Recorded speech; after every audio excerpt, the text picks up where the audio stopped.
একজন নারী হঠাৎ অনুভব করল সে তো অনেক আগেই মরে গেছে, কিন্তু মৃত্যুর আগে তার সঙ্গে কি ঘটেছিল সেটা তার একটুও মনে নেই।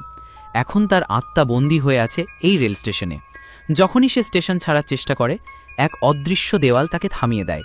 তাই অসহায় হয়ে সে প্রতিদিন এই স্টেশনেই ঘুরে বেড়ায়। 1 বছর কেটে গেছে। একদিন লিসা স্টেশনের রেস্তোরাঁয় একা বসেছিল। ঠিক তখনই সে দেখল একজন ঘাবড়ে যাওয়া মহিলা ফোনে কারুর সঙ্গে কথা বলছে। কাজের চাপ আর মানসিক ক্লান্তিতে ভেঙে পড়েছে সে। লিসা চুপচাপ তার সামনে গিয়ে বসে পড়ল। হঠাৎ মহিলার চোখ থেকে অশ্রু গড়িয়ে পড়ল। লিসা না ভেবেই হাত বাড়িয়ে দিল। ঠিক তখনই সেই অশ্রুবিন্দু তার আঙুলে পড়ল, আর মুহূর্তেই লিসার চোখের সামনে জীবনের সব স্মৃতি ফিরে এলো। এখন সে সব মনে করতে পারছে, শুধু একটা জিনিস ছাড়া, সে কিভাবে মারা গেল সেটা।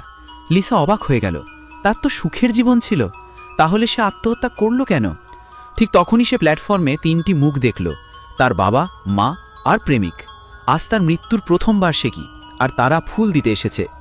যখন তারা চলে যাচ্ছিল, লিসা দৌড়ে গিয়ে তাদের থামাতে চাইল। আর তখনই এক অলৌকিক ঘটনা ঘটল। সে অদৃশ্য দেওয়ালের ওপারে চলে গেল। এখন সে স্টেশন ছাড়তে পারছে। সে ভাবল হয়তো তার বাবা মা ও প্রেমিকের উপস্থিতিতে দেওয়ালটা অদৃশ্য হয়ে গেছে। লিসা তাদের অনুসরণ করে তার প্রেমিকের বাসায় পৌঁছালো, সেই বাড়ি যা জীবিত অবস্থায় সে নিজেই কিনেছিল। কিন্তু যখন তারা আবাসনের ভেতর ঢুকল, নিচতলার এক প্রতিবেশী অদ্ভুত দৃষ্টিতে তাকালো তার প্রেমিকের দিকে। লিসা বিষয়টা উপেক্ষা করে তার সঙ্গে ঘরে ঢুকে গেল। ভেতরে টেবিলের উপর ছিল একটা সংবাদপত্র। তাতে লেখা, লিসা ট্রেনের সামনে ঝাঁপ দিয়ে আত্মহত্যা করেছে। পুলিশ জানিয়েছিল সে নাকি দীর্ঘদিন মানসিক অসুস্থতায় ভুগছিল, কিন্তু লিসার তো মনে আছে তার এমন কোনো অসুখই ছিল না। এদিকে পরিবহন দফতরের এক কর্মকর্তা জ্যাক এই মামলার তদন্ত করছিল। পুলিশ ঘটনাটাকে আত্মহত্যা বলে ধরে নিয়েছিল, কিন্তু রেকর্ড ঘাঁটতে গিয়ে জ্যাক কিছু অস্বাভাবিকতা খুঁজে পায়। লিসা মৃত্যুর আগে কোনো সুইসাইড নোট রেখে যায়নি, আর যেদিন সে মারা যায় সেদিন স্টেশনে ঢোকার জন্য সে দেওয়াল টপকে ঢুকেছিল।